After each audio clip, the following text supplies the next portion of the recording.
Jean-Michel non parla del gruppo Originem che io ho trovato su internet, ero in surpreso, ero contento di trovare un gruppo di rock medieval. Alla vez, di che sacco Originem?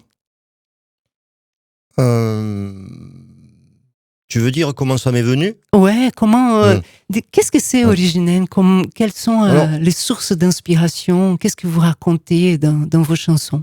alors pour faire bref, donc c'est une idée qui est née pendant le confinement. Alors déjà pour les auditrices et les auditeurs, je m'exprime en français parce que je parle pas assez bien pour être très précis et dans une telle émission, je veux être précis. Donc c'est une idée qui est venue pendant le confinement et bien sûr qui vient pas d'ailleurs, c'est que la musique médiévale me plaît depuis que je suis enfant. J'ai toujours joué du rock en mélangeant plein d'influences et je l'avais jamais fait avec du médiéval et là j'ai décidé de faire ça parce que c'est vraiment ce qui me tenait à cœur. Alors par contre, je ne peux pas faire de musique sans qu'il y ait un concept autour et le concept de Originem, c'est un peu comme si un moine défroqué du XIVe siècle revenait à notre époque et constatait l'état de notre société. Après, personnellement, j'ai voulu mélanger le rock aussi à la musique médiévale et à l'occitan pour me rapprocher de quelque chose de traditionnel, d'historique, de vrai. Parce que pour moi, il y a un constat aujourd'hui par rapport à la musique qui ressemble de plus en plus à des coquilles vides. Et là, je voulais justement monter un projet qui soit rattaché à quelque chose de tangible comme notre culture traditionnelle. Jean-Michel, en quoi la révolte du petit peuple du Moyen-Âge peut rassembler un peu à la révolte du peuple d'aujourd'hui? En fait, je fais un parallèle entre le XIVe siècle et aujourd'hui. Alors, pour être bref, le XIIe et le XIIIe siècle a vu l'essor des villes, des intellectuels, enfin une certaine prospérité qui pouvait annoncer un meilleur ou des jours heureux. Et avec l'arrivée du XIVe siècle, qui a commencé directement avec la guerre de Cent Ans, puis la peste, puis les révoltes paysannes, en fait, c'est une espèce de douche froide qui est arrivée. Et le XIVe est un siècle très torturé. Et je fais le parallèle avec aujourd'hui où nous avons eu les 30 glorieuses avec le climax du capitalisme qui promettait, on nous a toujours promis ça dans les discours politiques, un lendemain meilleur, le paradis sur terre. Et là, en arrivant au XXIe siècle, eh bien, nous avons la même douche froide qu'au XIVe siècle, c'est-à-dire que nous avons des guerres, des épidémies, et puis un écroulement des fondements de la société et des valeurs, en fait. Et est-ce qu'on peut partir en musique dans notre conversation et on revient tout à l'heure? On a un titre qui s'appelle Maudite race des criminels. À qui on s'adresse? Alors justement, c'est le premier morceau du concert et sur scène, je joue le rôle d'un moine défroqué, justement du XIVe, qui revient sur Terre et qui constate que c'est la même engeance qui continue de nous gouverner. Et donc son premier sermon sur scène, c'est Maudito raso de criminal.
passo de criminal.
legalità e un po' di fraternità.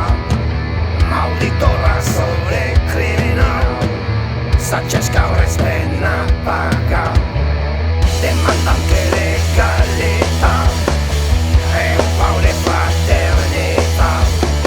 Maldito razzo de criminal, Sanchez Caures pena paga.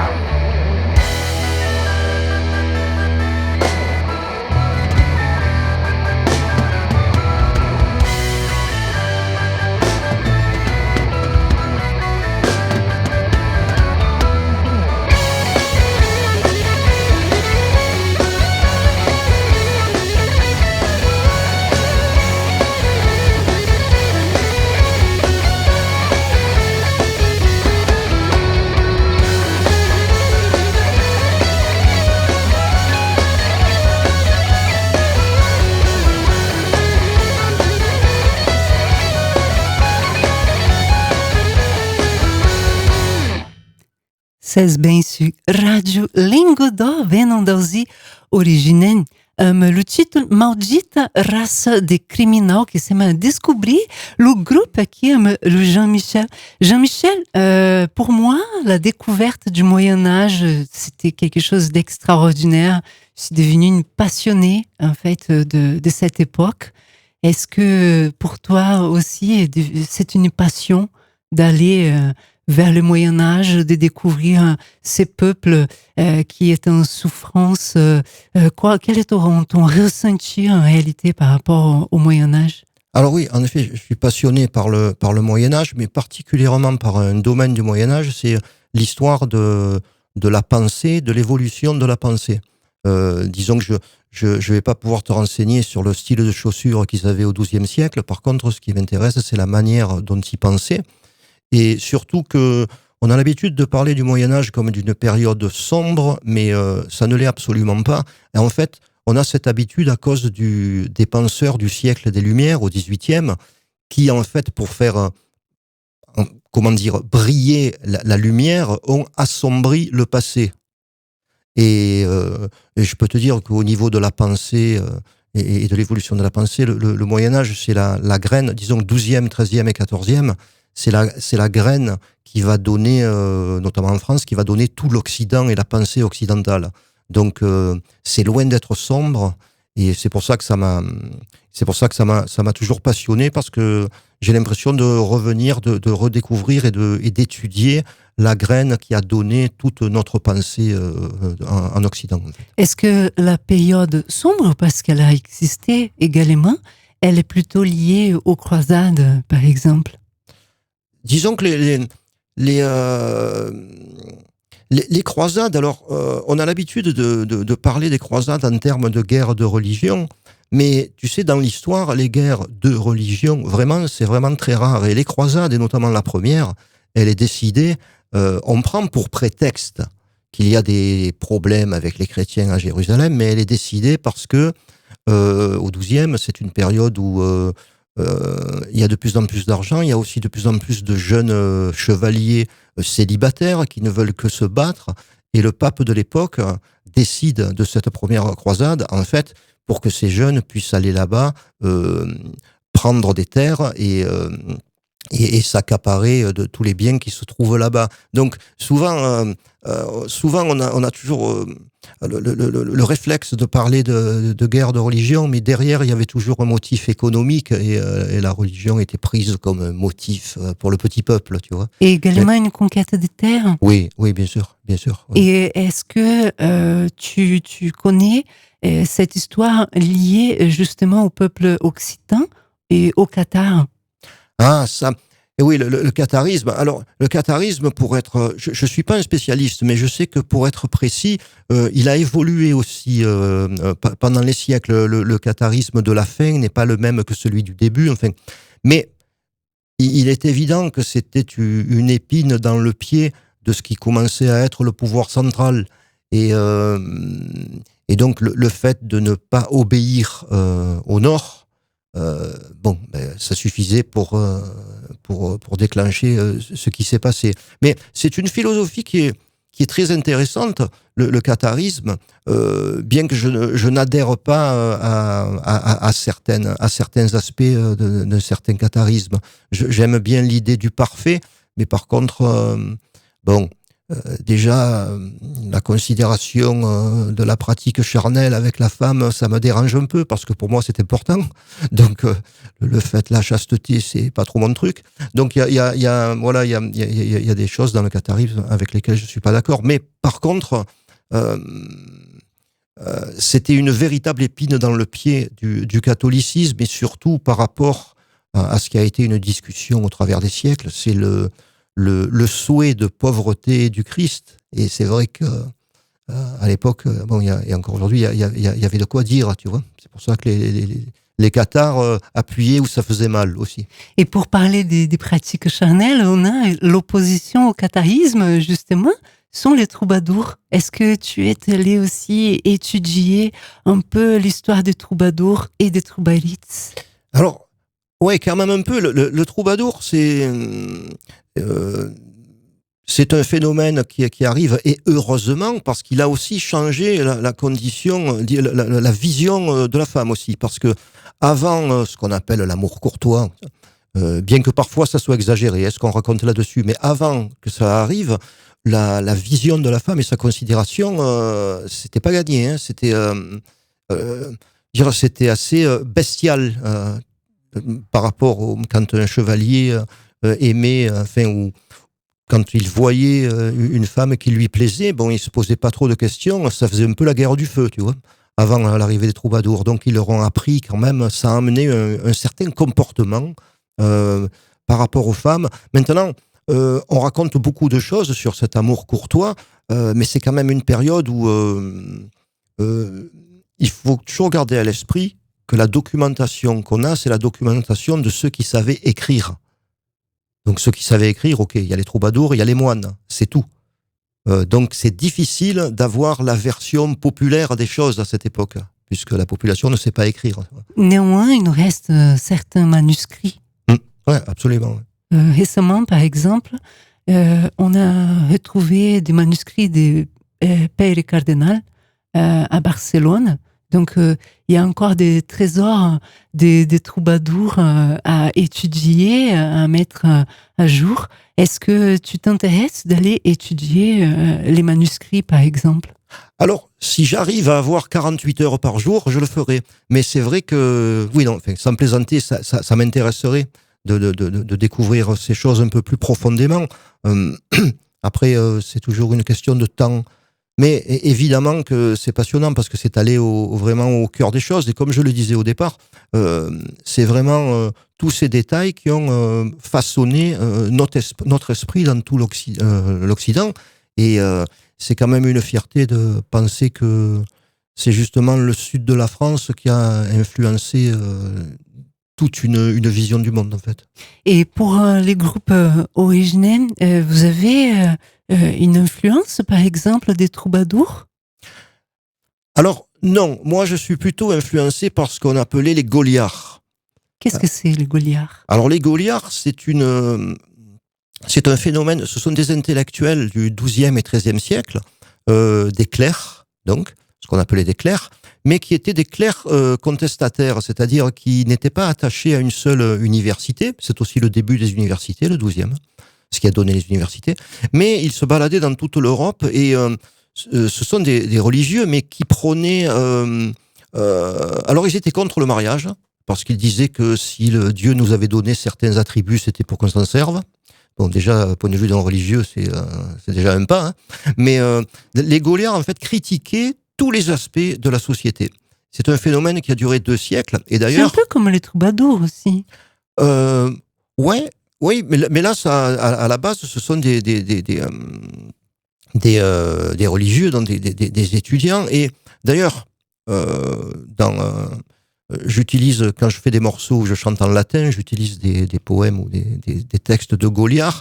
Et le recueil qu'on a retrouvé, le plus gros recueil des Gauliards, c'est justement le recueil, tu as certainement entendu le nom, qu'on appelle Carmina Burana. Et l'opéra? Voilà, absolument. Ah oui? Oui, l'œuvre de Karl Orff, Carmina Burana, donc, tout le livret, ce sont des chants de Ségoliard, justement, des chants et des poèmes de Ségoliard. Et c'est pour ça que l'opéra s'appelle Carmina Burana, c'est le nom du livret, en fait. Mais ce sont des chants de Goliard. Alors, soit c'est satirique, soit c'est contestataire, soit c'est des chansons qui se passent dans des tavernes. Mais c'est vraiment la culture du bon vivant. Et Carmina Burana, c'est le nom du livret. Donc, quand tu entendras, la prochaine fois que tu entendras l'œuvre symphonique, toutes les paroles, ce sont des textes des Goliards du XIIe siècle. Alors, pour essayer de comprendre un peu, les Goliards, ils existaient au même temps que les troubadours? Oui, absolument. Absolument, oui. Et donc, l'un faisait des soirées dans les tavernes et l'autre faisait des soirées chez les nobles. Voilà. Avec un langage un peu plus châtié, parce que dans les tavernes, évidemment que... Ouais.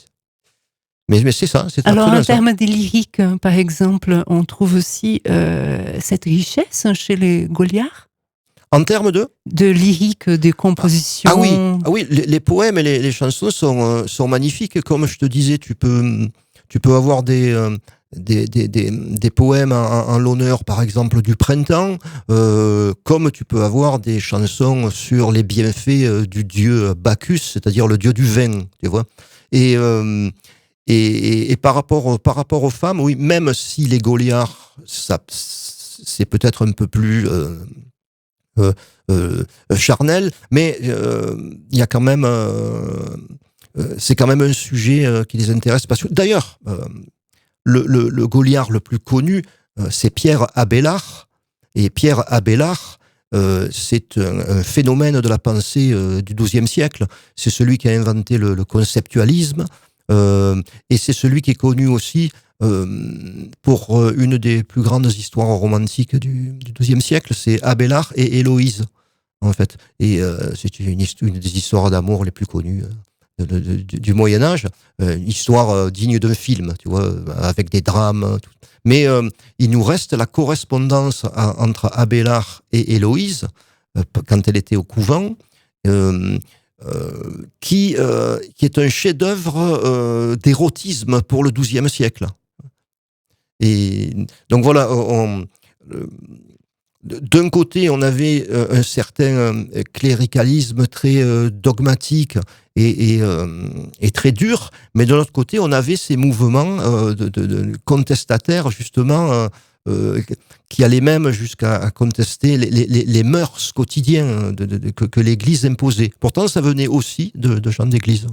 C'est très intéressant ce que tu nous racontes, Jean-Michel, parce que je découvre les Goliards avec toi, là, à l'instant.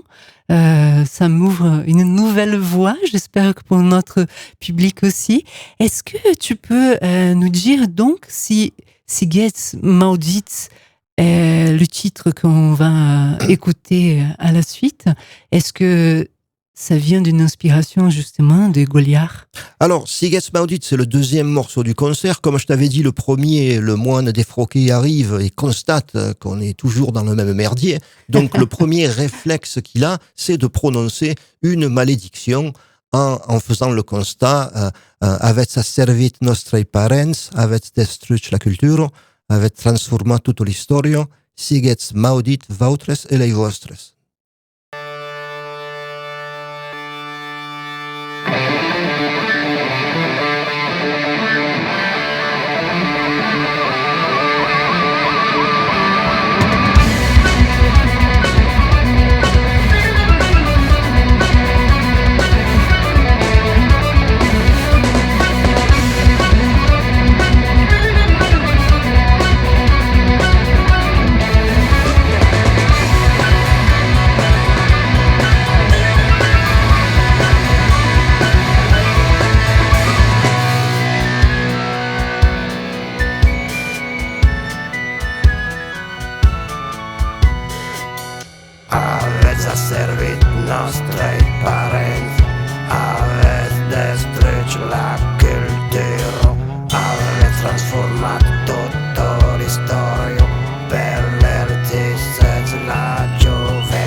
sera i vostres.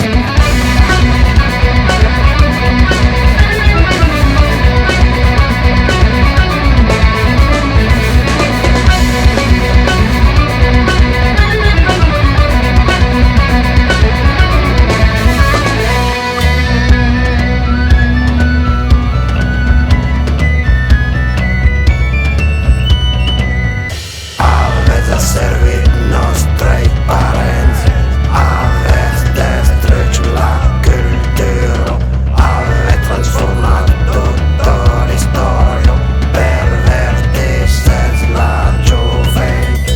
Sigues maudit, sigues maudit, sigues maudit, vosaltres sereu vostres. Sigues maudit, sigues maudit, sigues maudit, vosaltres sereu vostres.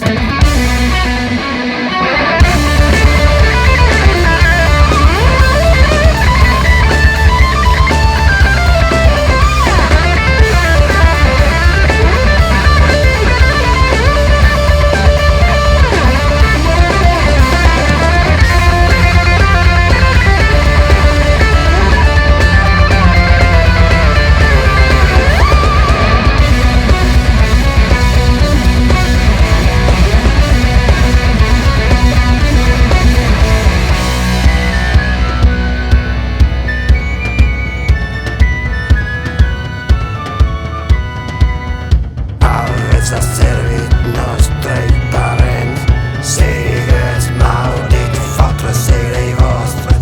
Avete transformat tota l'història, sigues maudit, vosaltres sereu vostres. Avete destruït la cultura, sigues maudit, vosaltres sereu vostres. Sigues maudit, sigues maudit, sigues maudit, vosaltres sereu vostres.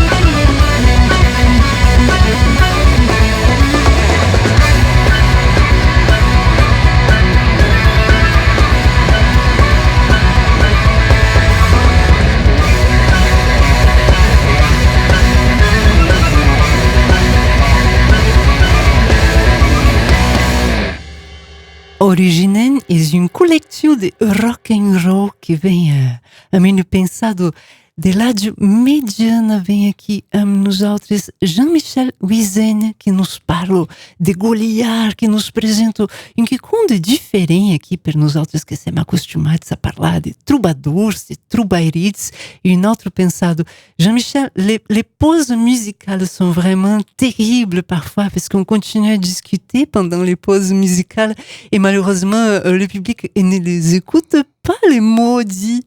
Alors, est-ce que tu peux nous raconter un peu au public aussi quelle est l'importance d'Abélard, par exemple, même pour la société d'aujourd'hui?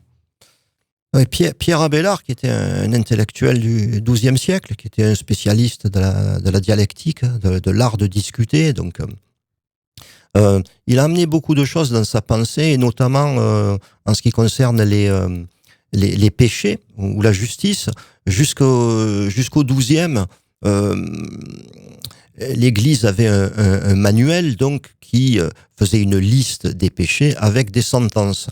Et Pierre Abélard a amené la notion suivante, qui est de se poser des questions sur les intentions du pécheur.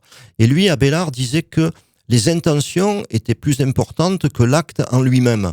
Et c'est pour ça que la graine qui a germé de cette pensée, c'est qu'ensuite on a considéré les circonstances atténuantes, la présomption d'innocence, ça c'est Saint-Louis en 1254, mais surtout les circonstances atténuantes et l'importance des intentions.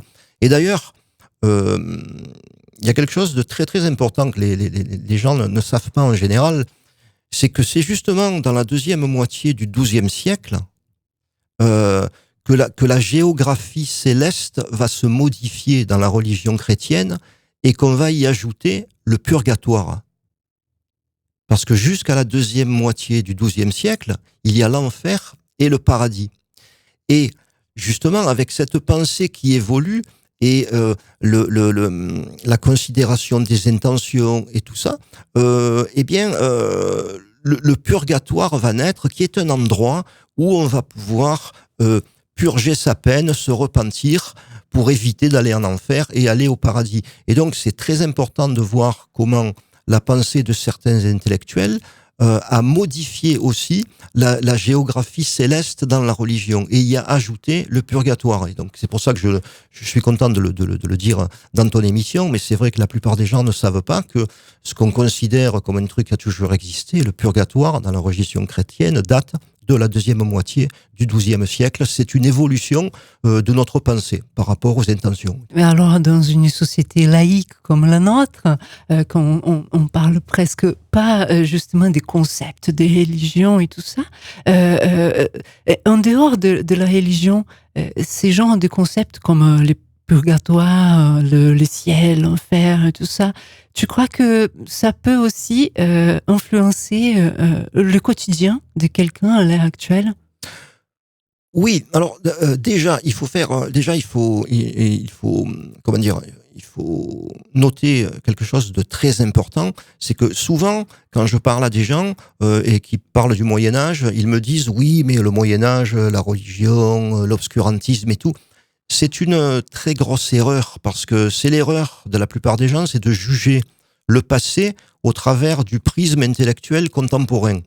Et il faut se dire un truc, c'est qu'au Moyen-Âge, il n'y a pas d'un côté la religion et de l'autre côté la laïcité. Le christianisme, c'est l'organisation de la société.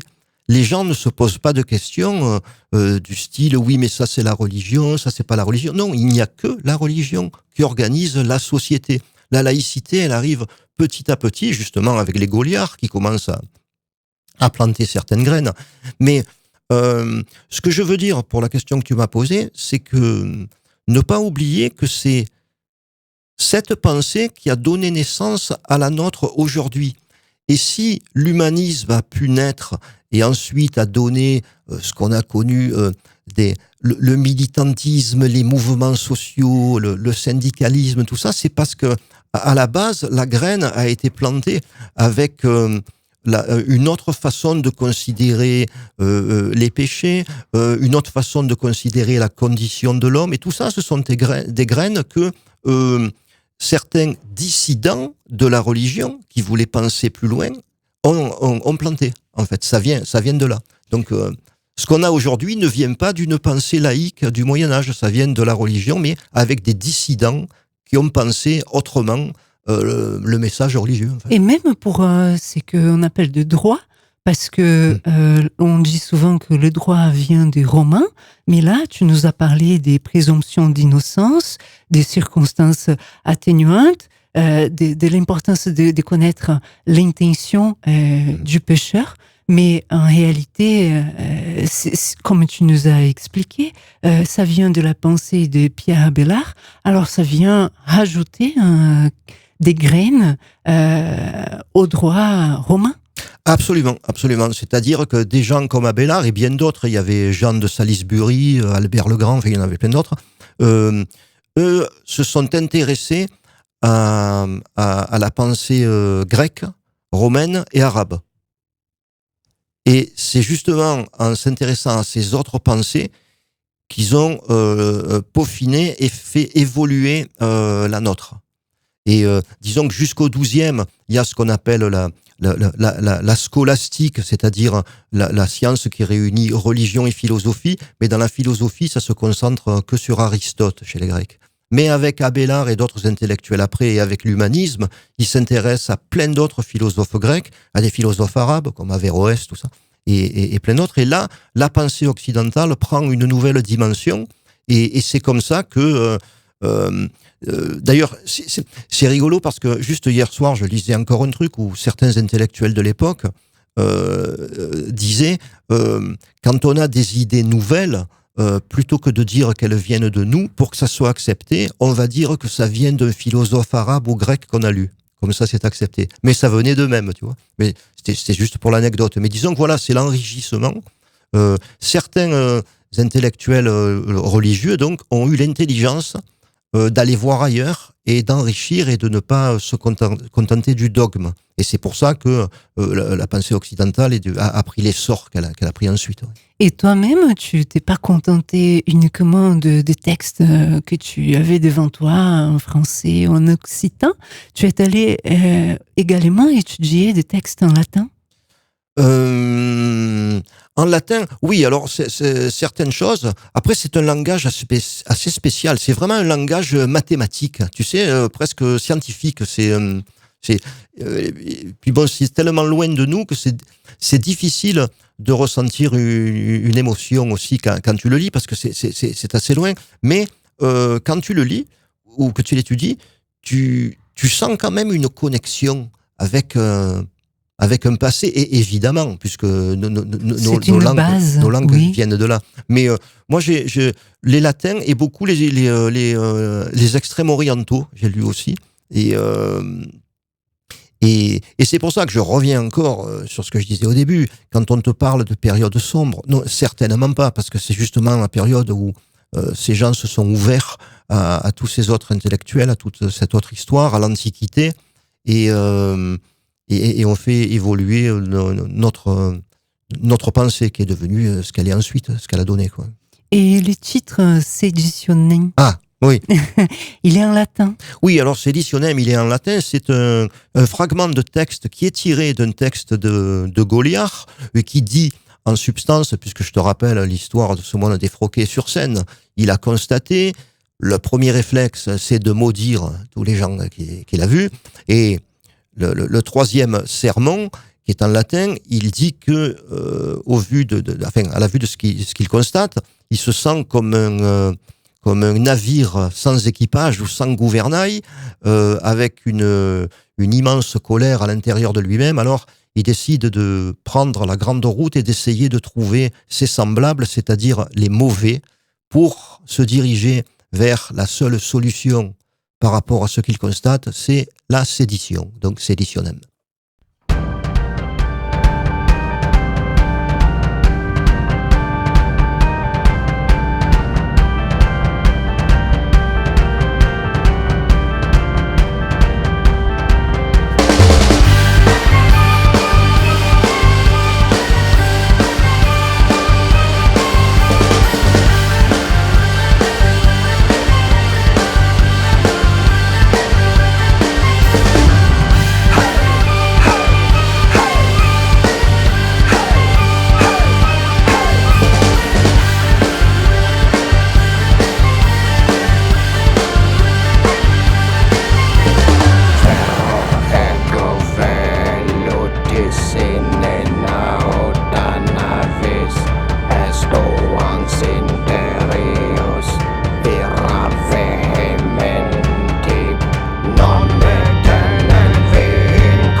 seditionem via lata gradior et adiungor seditionem non me tenet vincula non me tenet claris non me tenet vincula non me tenet seditionem.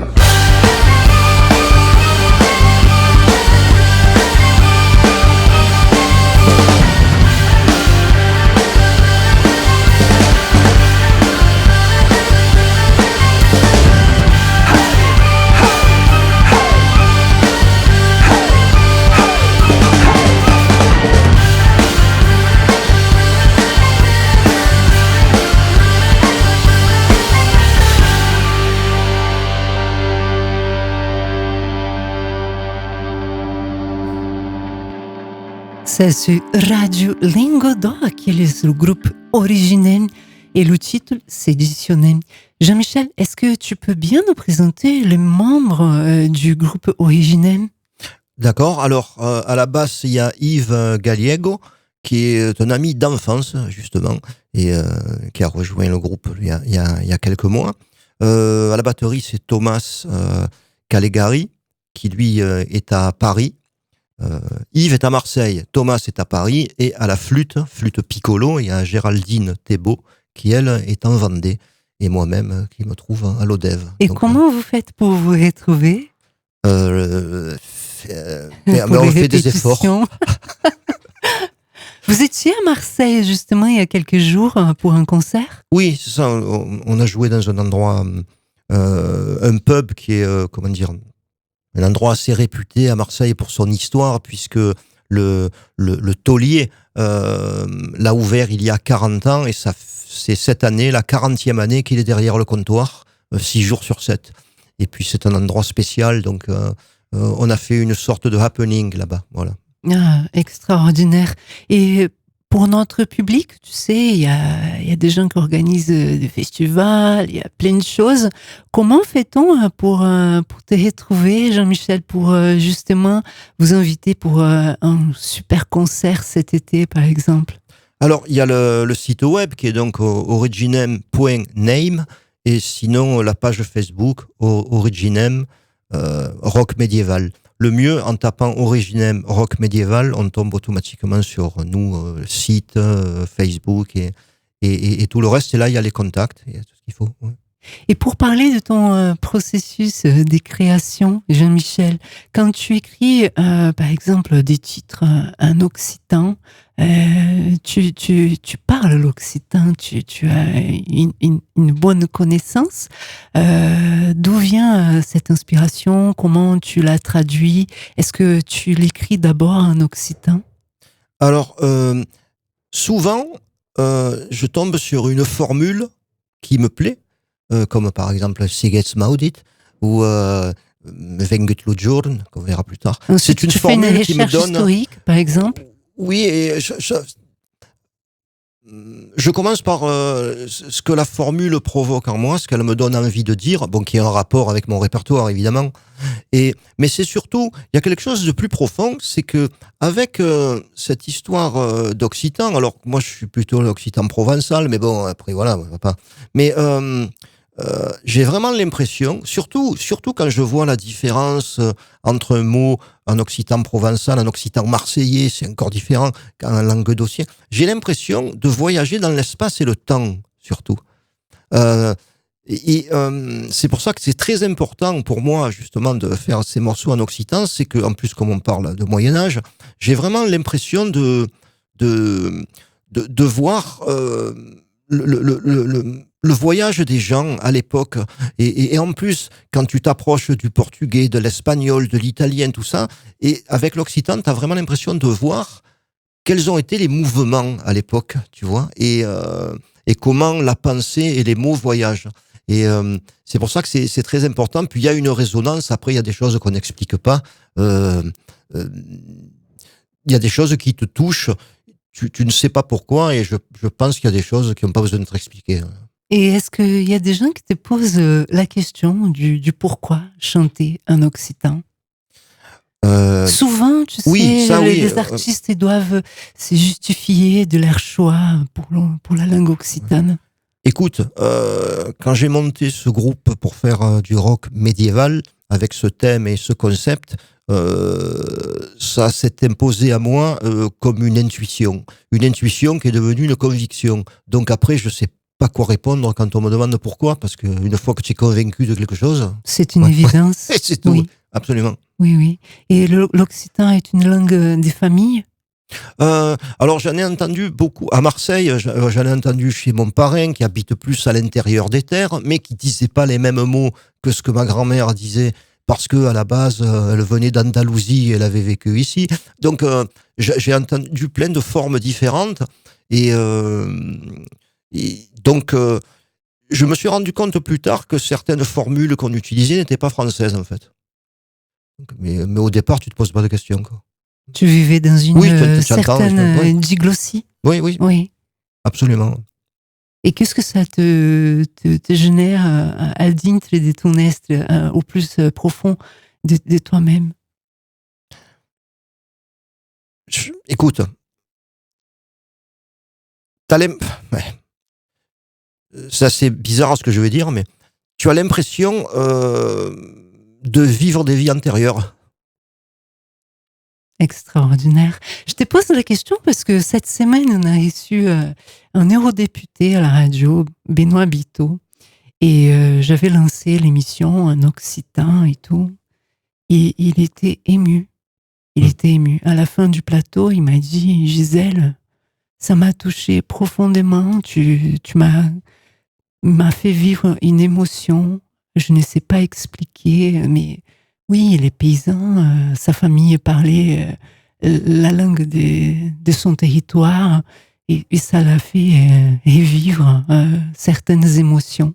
Absolument, ben, je comprends très bien. Tu l'as ramené à une certaine période de sa vie. Oui.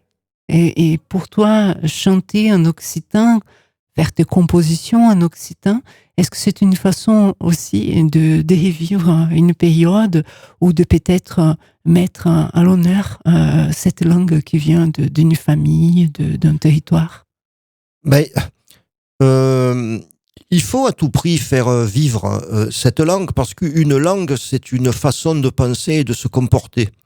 Et aujourd'hui, où on est dans une société d'ultra, comment dire, formatage pour tout, on est en train de perdre des façons de penser, des façons de se comporter, des façons d'entrevoir le monde. Et ces façons, elles sont véhiculées par les langues. Et donc, c'est très important de garder ces langues et toutes les différences entre les versions. C'est très important. C'est la pluralité des individus et de la façon de penser, en fait. Cal tem la língua, tem la clau. Voilà. Anna, escuta, je pense que c'est le dernier titre, puisque l'utens cessaro, ai pas visto l'utens passar, me tu, vengut le diurne.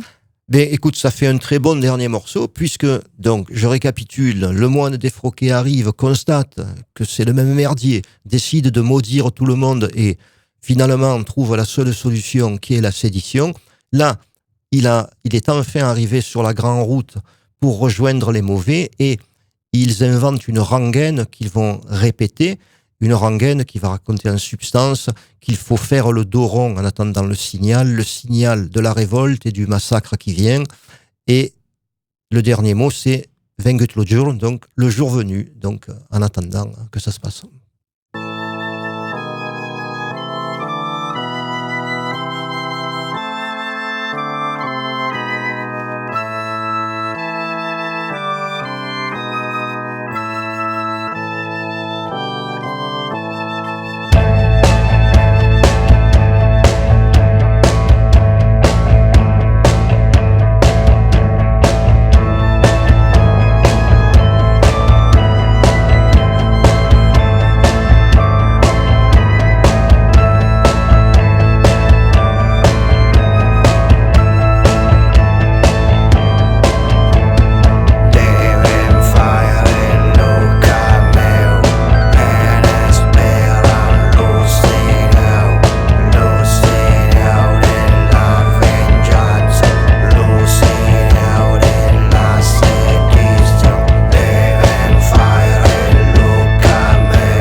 aqui per clavar nostre miei giornal am originem le titre bengut le Jean-Michel. Merci beaucoup d'être venu nous présenter Originem et aussi c'était presque une conférence. Merci sforzo. Merci plan, merci forzo a tutti. Lo cop che vem me vas parlar in Utsita. Merci a Lucas Dulac per la technique de trio e merci a vous autres, le public de Radio Lingodó per la companhia vostro. Aquela edição da minha jornal se pode tornar a ouvir em podcast sur site www.radiolingodó.com. Buno tanto sado e buona dimengiada a tutti. Adicias.